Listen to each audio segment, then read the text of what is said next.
So let me share the screen. We're on text 40.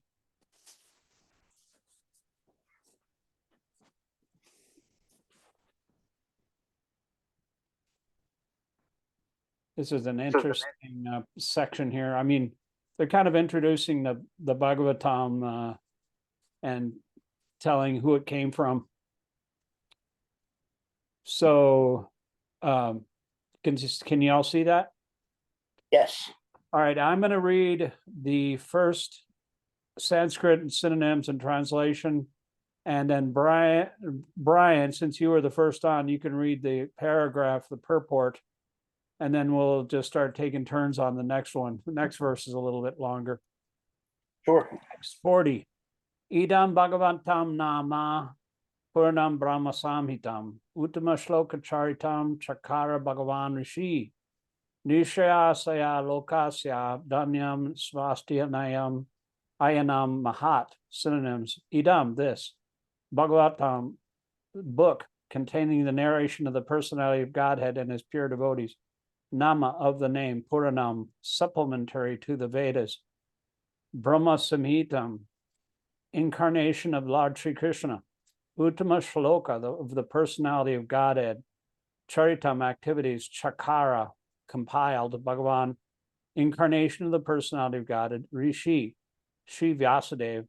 Nishayasaya, for the ultimate good. Lokasya, of all people. Dhanyam, very successful. Shvasti Ayanam, very all blissful. Mahat, all perfect. Just put this over a nidge. Translation. This Śrīmad-Bhāgavatam is the literary incarnation of God, and it is compiled by Srila Vyasadeva, the incarnation of God. He's a literary incarnation. It is meant for the ultimate good of all people, and it is all successful, all blissful, and all perfect. Go ahead, Brian. Lord Sri Caitanya Mahaprabhu declared that Śrīmad-Bhāgavatam is a spotless sound representation of all Vedic knowledge and history. There are selected histories of great devotees who are in direct contact with the personality of Godhead. Śrīmad-Bhāgavatam is literally the incarnation of Lord Sri Krishna and is therefore non-different from him. Śrīmad-Bhāgavatam should be worshipped as respectfully as we worship the Lord. Thereby we can derive the ultimate blessings of the Lord through its careful and patient study. As God is all light, all bliss, and all perfection, so also is Śrīmad-Bhāgavatam. We can have all the transcendental light of the Supreme Brahman, Sri Krishna, from the recitation of Śrīmad-Bhāgavatam, provided it is received through the medium of the transparent spiritual master. Lord Caitanya's private secretary, Srila Svrupa Damodara Goswami, advised all intending visitors who came to see the Lord at Puri to make a study of the Bhagavatam from the person Bhagavatam. Person Bhagavatam is a self-realized, bona fide spiritual master, and through him only can one understand the lessons of Bhagavatam in order to receive the desired result. One can derive from the study of the Bhagavatam all benefits that are possible to be derived from the personal presence of the Lord. It carries with it all the transcendental blessings of Lord Sri Krishna that we can expect from his personal contact. Yeah, so that's the person Bhagavatam is the incarnation of Vyasadeva is one of the Mahajans, one of the transcendental personalities that actually know the essence of the scriptures, and he was actually an incarnation of the personality of Godhead, and everybody that's representing him, is a transparent via medium. In other words, you can see right through him. You pick a guru. Actually, Alan was actually thinking about getting a guru. Oh, cool. And you have to pick the right guru that you can see Kṛṣṇa most clearly through. Mm. And so that is the test. And then, you know, the guru, he tests the disciple tests the guru. And, you know, if they match, then it's really more important than marriage, you know, because you're actually, when you're connected with the guru, then you're actually in contact with Kṛṣṇa directly. One of the verses that we sing every morning in morning prayers is the Guru Vastakam.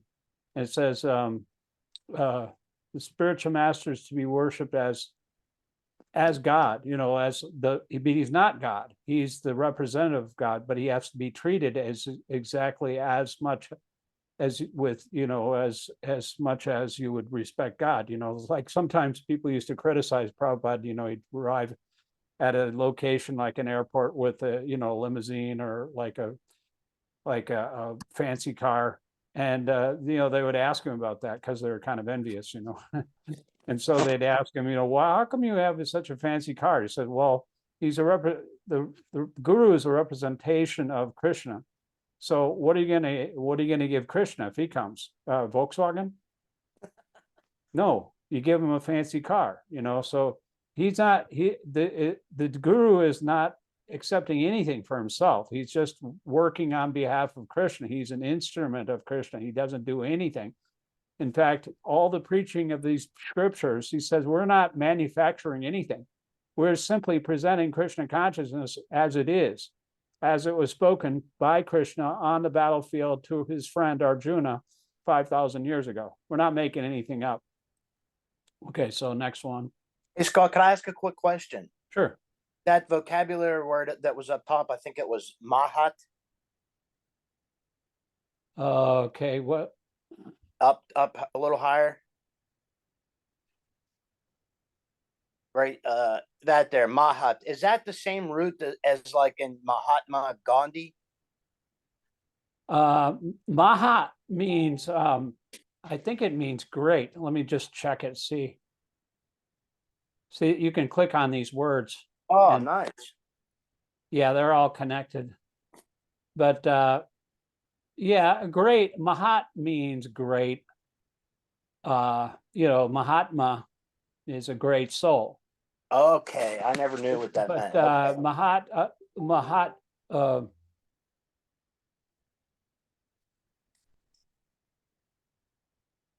Anyway, it means all perfect, I guess. Great is also perfect, you know. Okay, but thanks for that. Yeah, I just want to have one more little correction in pronunciation. If you see this word here, Chaitanya, Let me see that? it. Yeah, how do you pronounce that? When you have a C like that, it's pronounced CH, even though it's not have the H in front of it. It's Lord Chaitanya, like choo-choo, you know. Okay, Chaitanya. Thank you. Yes, Chaitanya. So text 41, tat idam grahayam asa suttam atma vatam baram sarva vidastiha shanam sharam samhudritam. Synonyms: tat, that, idam, this, grahayam asa, made to accept, sutam, unto his son, atmavatam, of the self-realized, varam, most respectful, sarva, all, Vedic literatures, books of knowledge, itihasam, all of the histories, saram, cream, samhudritam, taken out. Translation: Srila Vyasadeva delivered it to his son,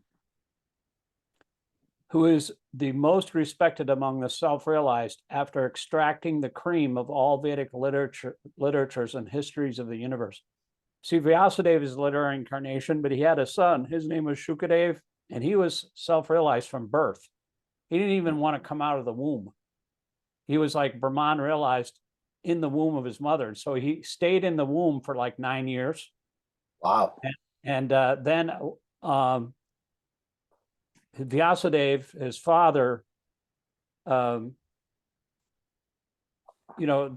personalities like that, they can understand what's going on the outside, even though they're in the womb. But he kind of said, kind of indicated that, if you come out, I'll teach you about Kṛṣṇa, and so he had a reason to come out then. And then as soon as he came out of the womb, he left. He just took off. And Vyasadeva was yelling out his name, my son, and all I could hear was the echo of the pine trees in the forest as he was walking away. So Vyasadeva delivered, okay. Now, this is your turn, Alan. Read the first paragraph. Whoops. Alan, you there? Yeah. Okay. Men with a poor fund of knowledge only accept the history of the world with the world of the time of Buddha, or since 600 BC, and prior to this period, all histories mentioned in the scriptures are calculated by them to be only imaginary stories. That is not a fact.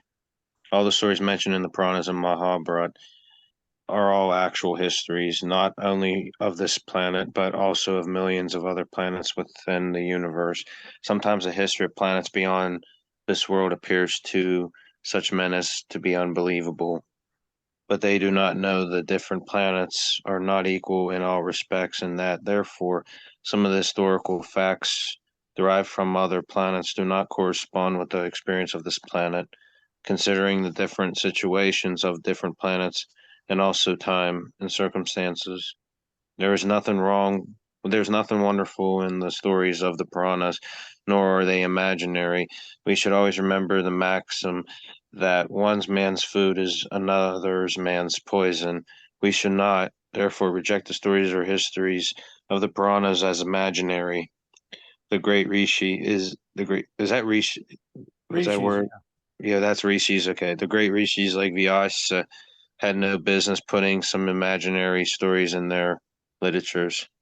Yeah, I mean, like all these scriptures are from like great souls. They don't make this stuff up. It's like, it's true because such great souls are repeating it. They didn't have any reason to make like some fairy tales. Let me just read this paragraph. I'm going to get through it here. So there's a lot of Sanskrit words. The Śrīmad-Bhāgavatam historical facts selected from the histories of different planets have been depicted. It's therefore accepted by all spiritual authorities as the Mahapurana. The special significance of these histories is that they are all connected with the activities of the Lord in a different time and atmosphere. Shukadeva Goswami is the topmost personality of all the self-realized souls, and he accepted this as the subject of studies from his father, Vyasadeva. Srila Vyasadeva is the great authority, and the subject matter of Bhagavatam being so important, he delivered the message first to his great son, Srila Shukadeva Goswami. It is compared with the cream of the milk. Vedic literature is like the milk ocean of knowledge. Cream or butter is the most palatable essence of milk. Don't tell the vegans.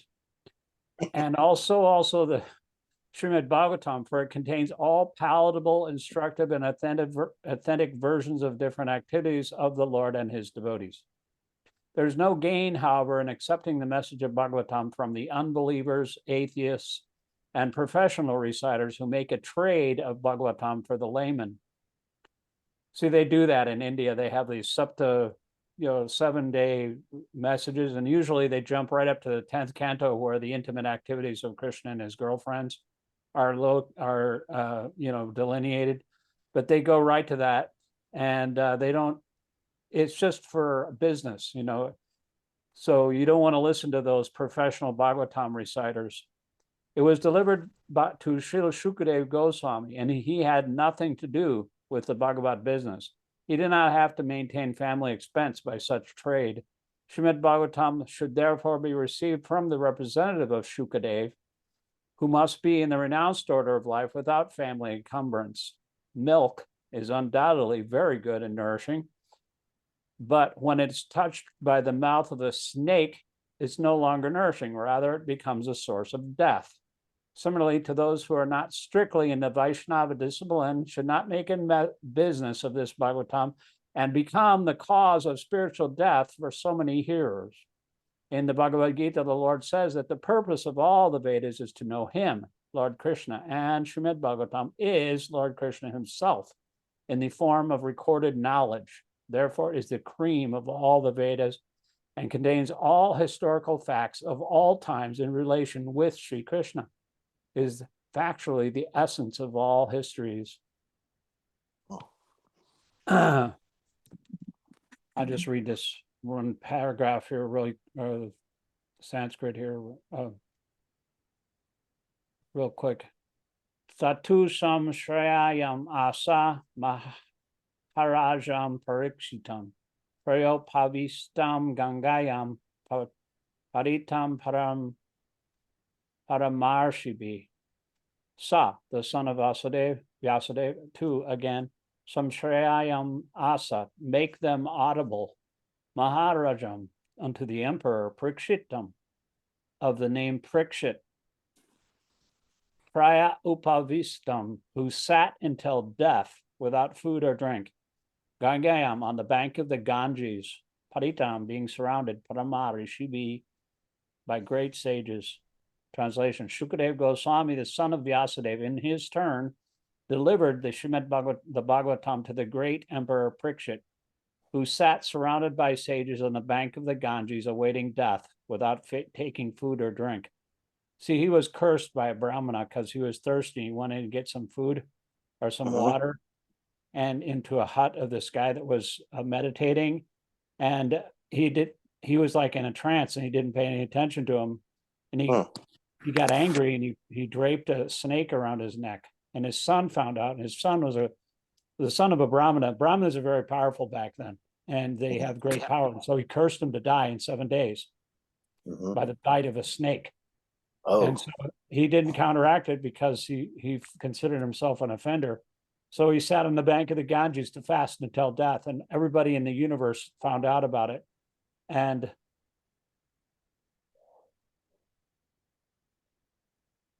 they, all the rishis like Narada Muni, they all came there, and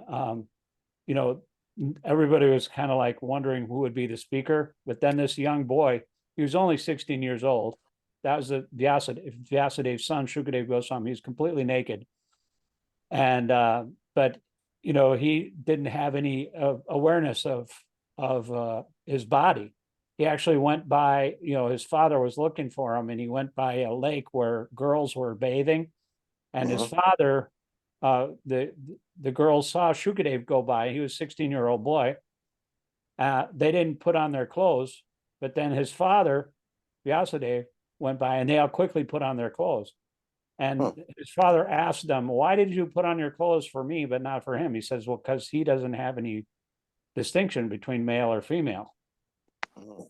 So he was completely renounced and totally on the Brahman platform, and they immediately understood him to be the proper speaker of the Bhagavatam, because his name Shukadev, Shuka means parrot. He repeats like a parrot what he heard from his father. Like when you take a fruit from a tree, it passes down from one person to another until it reaches the ground. And the Vedic knowledge is like that. It comes from the top. It comes from Kṛṣṇa, and then it's passed down to Brahma, Narada, Vyas. And when Shukadev, the parrot, it likes to taste the mango. So when it cuts the mango, it becomes sweeter. And so when Shukadev tasted this knowledge, it became even sweeter than when his father tasted it. And so it's just the cream of the cream. It's the topmost, it's the greatest book in the world. And all the saints and sages agree that this is the best book in the world. Anyway, Alan, you want to read the first paragraph here? All transcendental messages are received properly in the chain of disciplic succession. This disciplic succession is called Paramanipara. Unless therefore Bhagavatam or any other Vedic literatures are received through the parampara system, the reception of knowledge is not bona fide. Vyasadeva delivered the message to Sukadeva Goswami, and from Sukadeva Goswami, Sutta Goswami received the message. One should therefore receive the message of Bhagavatam from Sutta Goswami or from his representatives and not from any irrelevant interpreter. Yeah, Let me that way read the other. the fruit can be passed down from one person to another and without change. It's the same message. It's been passed down since time immemorial. And since they don't interpret it, they don't change it, they don't put their own spin on it or anything, it reaches the ground intact. But when it's actually transmitted from a realized soul like Shukadeva Goswami, who has a special relationship with Kṛṣṇa, it becomes sweeter and sweeter. Go ahead with the second paragraph, Brian. Emperor Kṛṣṇa received the information of his death in time, and he at once left his kingdom and family and sat down on the bank of the Ganges to fast till death. All great sages, rishi, philosophers, mystics, etc., went there due to his imperial position. They offered many suggestions about his immediate duty, and at last it was settled that he would hear from Śukadeva Goswami about Lord Kṛṣṇa. Thus, the Bhagavatam was spoken to him.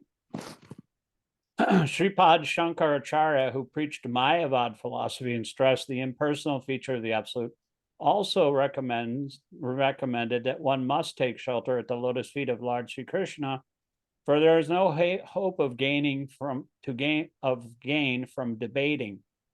So you can debate things until you're blue in the face, but you have to come to a conclusion, and the conclusion of all knowledge is Kṛṣṇa. And these representatives of Kṛṣṇa, they know the Siddhanta. Siddhanta means the conclusion of knowledge. Indirectly, Sripad Shankaracharya admitted that when he had preached the flowery grammatical interpretations of the Vedanta Sutra, cannot help one at the time of death. At the critical hour of death, one must recite the name of Govinda. This is the recommendation of all great transcendentalists. Shukadeva Goswami had long ago stated the same truth, that at the end, one must remember Narayan. That is the essence of all spiritual activities. In pursuance of this eternal truth, Śrīmad-Bhāgavatam was heard by Emperor Parikshit. He was the emperor of the whole world, actually. I don't know how they did it, ravens, smoke signals, I don't know, but they somehow or other, he was like the emperor of the entire world. And all the kings were subjugated to him. They had one world government there at that point. And several times they had kings in charge of the entire earth. Oh, wow. And it was recited by the able Shukadeva Goswami. And both of the speaker and the receiver of the messages of Bhagavatam were duly delivered by the same medium. And there has to be two people that are involved in this transmission of knowledge. There's a speaker. The speaker was Shukadeva, and the hearer was Parikshit Maharaj, and they attain perfection by their respective, devotional service. There's 9 practices of devotional service: Shravanam, Kirtanam, Vishnu. The first 2 are Shravanam, hearing, and Kirtanam, speaking. So those are the most important things. First you speak, or first you hear, and then you speak the Bhagavatam. And and then you remember Shravanam, Kirtanam, Vishnu, Smaranam, that's remembering, Pada Sevanam, serving the lotus feet, Archanam, that means worshiping the deity, Vandanam, serving, Dasyam, becoming a servant, Shakyam Atmanivedanam, becoming a friend, and then Atmanivedanam means like surrendering everything. Those are the 9 processes of devotional service. There's 9 of them. That's pretty much the only way you can approach Kṛṣṇa, because Kṛṣṇa cannot be known in any other way than through devotional service. But it starts with hearing. So text 43. Kṛṣṇe svadamo pagate dharma jnana dibi saha kalo nasta drisham esha puranarko dunodita. Synonyms: Kṛṣṇe, in Kṛṣṇa, svadam, own abode, upagate, having returned, dharma, religion, gyan, knowledge, adibi, combined together, saha, along with, kalo, in the Kali Yuga, nasta drisham, of persons who have lost their sight, esha, all these, purana arka, the purana is brilliant like the sun, adhuna, just now, udita, has arisen. Translation: this Bhagavat Purana is as brilliant as the sun, and it has arisen just after the departure of Lord Kṛṣṇa to his own abode, accompanied by religion, knowledge, etc. Persons who have lost their vision due to the dense darkness of ignorance in the age of Kali shall get light from this Purana. Whose turn is it? Is it your turn, Brian? Or Alan? Whoever. I'm fine with whatever. Okay, go ahead, Brian. Lord Sri Krishna has his eternal Dharma. Dhamma. Dhamma, I'm sorry. Yes, thank you.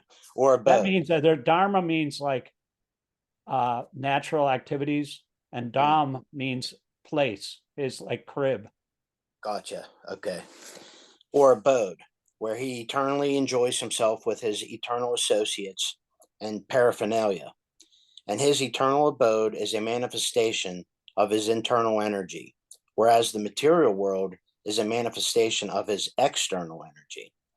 When he descends to the material world, he displays himself with all paraphernalia in his internal potency, which is called Atma Maya. In the Bhagavad Gita, the Lord says that he descends by his own potency, Atma Maya.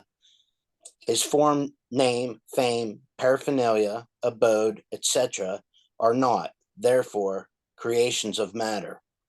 He descends to reclaim the fallen souls and to reestablish codes of religion, which are directly enacted by him. Except for God, no one can establish the principles of religion. Either he or a suitable person, empowered by him, can dictate the codes of religion. Real religion means to know God, our relation with him, and our duties in relation with him, and to know ultimately our destination after leaving this material body. The conditioned souls, who are entrapped by the material energy, hardly know all these principles of life. Most of them are like animals engaged in eating, sleeping, fearing, and mating. They are mostly engaged in sense enjoyment under the pretension of religiosity, knowledge, or salvation. They are still more blind in the present age of quarrel, or Kali Yuga. In the Kali Yuga, the population is just a royal addition of the animals. Is this we're talking in Maya then, Scott? Is that what they're describing here? Oh, Kali Yuga is the age in which we're living right now. There's four Okay. ages. Kali Yuga is the worst age. It's the Iron Age, and it happened. It started 5,000 years ago. Kṛṣṇa left the planet. Kali Yuga started, and he left the Bhagavatam, and he sends his sons or representatives, to enlighten the people, and with this religious principle. The principle is the principles of religion are. It says in the Bhagavad Gita, I think it says, Vedanta Krit Veda Vedeva Chaham, which means I'm the author of the Veda, I'm the knower of the Vedas. No one else can manufacture any kind of religion principles. Okay. Everything comes from God.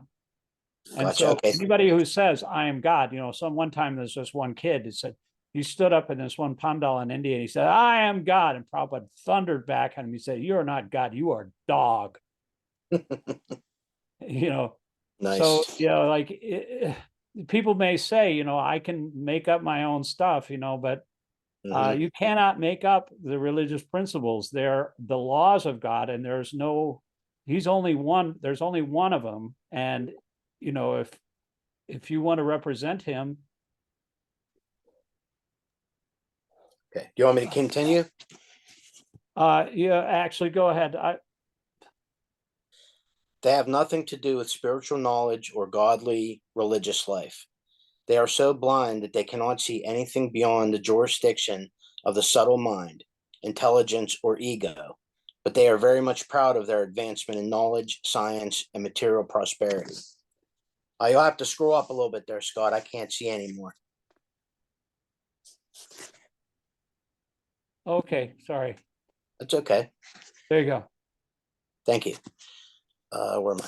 We must therefore accept. Oh wait, I think I lost my place here. I lost my spot. I'm going to just go from here. And prior to his departure from this material world, he empowered Sri Vasudeva through Narada to compile the messages of the Śrīmad-Bhāgavatam. And thus both the Bhagavad Gita and the Śrīmad-Bhāgavatam are like torchbearers for the blind people of his age. In other words, if men in this age of Kali want to see the real light of life, they must take to these two books only, and their aim of life will be fulfilled. Bhagavad Gita is the preliminary study of the Bhagavatam, and Śrīmad-Bhāgavatam is the summum bonum of life. Lord Sri Kṛṣṇa personified. We must therefore accept Śrīmad-Bhāgavatam as a direct representation of Lord Kṛṣṇa. One who can see Śrīmad-Bhāgavatam can see also Lord Kṛṣṇa in person. They are identical. Okay, I'm just texting Melissa here. I don't know if she's in here. No, she's no longer here. Hold on, let me just tell her something here. Actually, we only have about 8 minutes left. But I'm just going to apologize. She tried to get in, but I didn't see her. Oh, okay. I didn't see that you had entered. I didn't get notified. Sorry about that. Maybe next week. Period.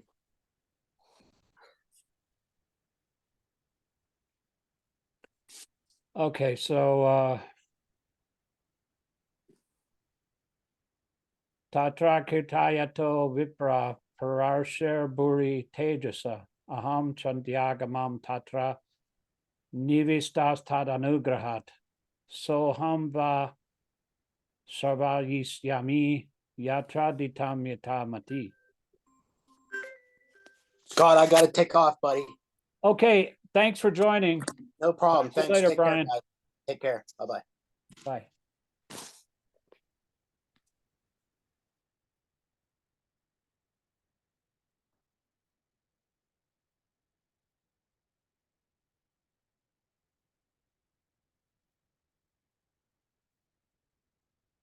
I'm a space case.